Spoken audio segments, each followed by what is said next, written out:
So let's dive into the first one, Cam. Abortion is between a woman and her doctor alone. You've heard that on the streets. I've heard that on the streets in conversations that we've had. So could you introduce us to this argument a little bit? When you hear something like this, what do you think the person saying that is getting at? Yeah, so I've heard this, like you mentioned, a ton of times, and I always think of a young woman I spoke to at Mount Royal University here in Calgary, Alberta, who brought this up, and really what she was getting at, and what so many people are getting at, is this idea of just leave me alone. This is such a personal decision. Pregnancy is such an intimate relationship and scenario, and your body is changing so dramatically, and your hormones are being kind of thrown all over the place and all this kind of stuff. There's so much going on. Who are you to tell me what's going on? And not just who are you, but this is not the time for philosophy.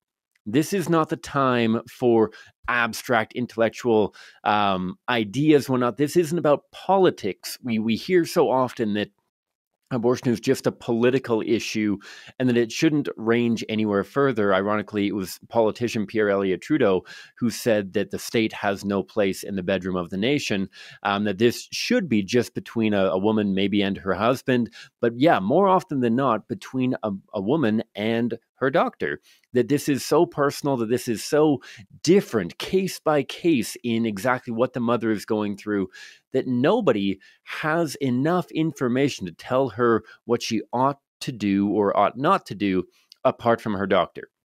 That's often the way that I see it play out. And that's often what I find that people are kind of getting at. It's not just a matter of leave me alone in general, but leave me alone because you don't know what I'm going through. You don't know my medical history. You don't know me like my doctor knows me. Leave it to somebody who's an expert. Leave it to somebody who knows me better than you, I guess. That's where I find people are often getting at. Yeah, I totally understand that. And one of my first reactions, Cam, is I really want to refute this. I really want to take this. I remember a conversation that you shared before that you had, I believe it was in high school, with your teacher, who said, who brought up the Freakonomics book and said, shouldn't we be allowed to have abortion because the crime rate lowers? And you're like, but it's a baby. And your teacher's like, I know it's a baby, but the crime rate, and your response was, but it's a baby. And so the reaction I have and I want to give is, the first thing I want to say is, no, I'm going to refute that by saying, no, we're actually not just talking about you, but there's a preborn child that's impacted. And while that's true, you've often taught us time and again, and this is something I consistently remember, don't just refute someone. And so if we're not going to refute someone in that sort of sense, just they make a statement like this, a claim like this, and we're like, no, but there's a baby, end of story, as it were. How can we respond to this? How can we use common ground analogies and question some of these tactics that we've shared in the past to just really have a good conversation when someone brings up this point? Yeah, and so extra reason why we don't want to refute this, because I've tried it before and I've seen other people try it before. But what about the baby? And it's like, yeah, the baby's in there, but it's 2 against 1. We agree that we should have an abortion. We're democratic in our decision. Obviously, the baby doesn't want to get aborted, but both me and my doctor think abortion's a good thing. And so it's 2 against 1, abortion's okay, which really isn't how democracy works, but I digress. So when we talk about common ground analogy question, this applies to basically everything. The common ground that I would build would be something very simple. I mean, you and I agree that nobody likes a backseat driver. I have a really hard time with backseat drivers. It's probably because I'm a little bit insecure about my driving. I'm overconfident, and so I get a little bit insecure when I get comments from my parents or from other people driving in the car.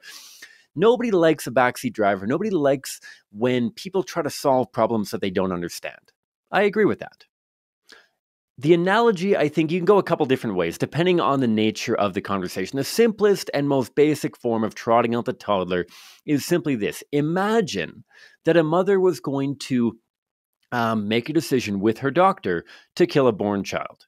Imagine she went to the doctor and said, this kid is driving me crazy. I can't sleep. I can't focus on myself. I am becoming more and more unhealthy.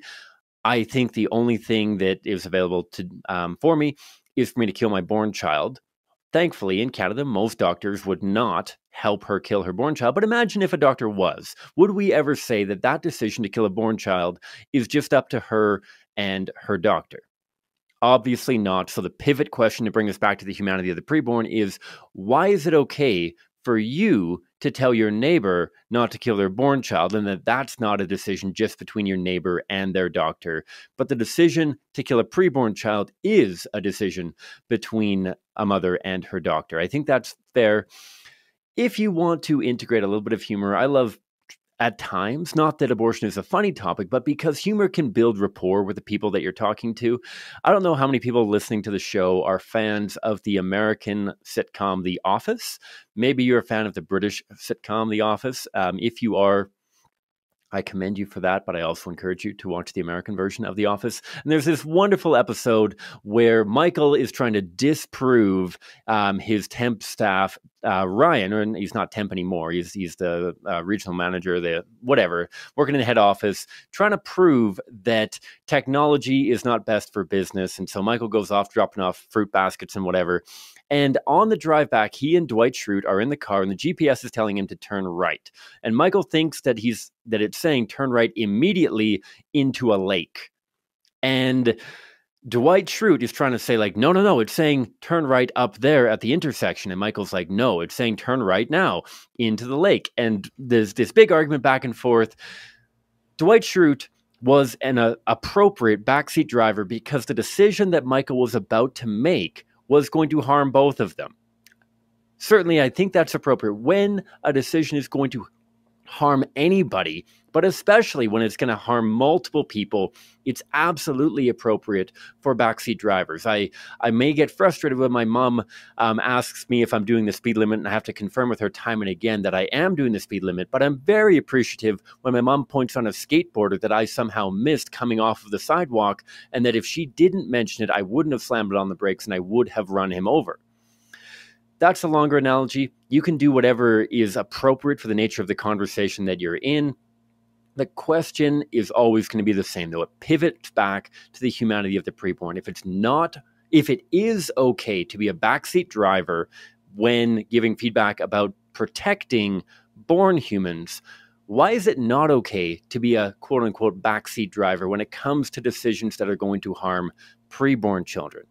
If we're not going to let a doctor and a mother make a decision alone to kill a born child, why are we going to let them make a decision alone to kill a preborn child? We need more people in there, not even factoring in the amount of ridiculous, not pressure, but like some ways pressure that puts on doctors, that we're expecting the doctors to counsel the mother and understand their entire family situation and all this kind of stuff and be good philosophers and be moral decision makers and all that kind of thing. The doctor, though they're not simply a technician, I don't want to reduce them to you're bringing in yourself, which is the equivalent of a car. I mean, not to diss automotive mechanics and whatnot. I'm sure that I'm digging myself a hole here, but we should not be expecting doctors to make our decisions for us. We should be making them together with all of the information available, whether that's coming from our spouses, from society, from others, in informing us whether a decision is going to kill another human or not. That's what I'd say, Peter. Does that make sense to you? That does, yeah. And if you'd allow, I'll sum it up just briefly. So you're creating common ground. None of us like someone else really to speak into our lives and be like, this is what you should do. This is what you shouldn't do. This is where you're wrong. This is where you're right. We love when people say this is where you're right. But just being that backseat driver, telling us where to drive. Cam, I'm coming to Calgary in August, and I happen to be a pretty terrible backseat driver.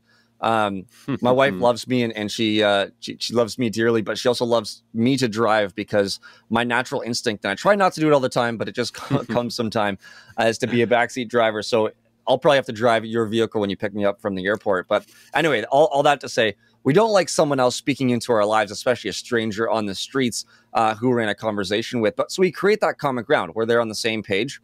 But then we ask, what if someone speaks into your life to save the life of someone else? What if that's necessary?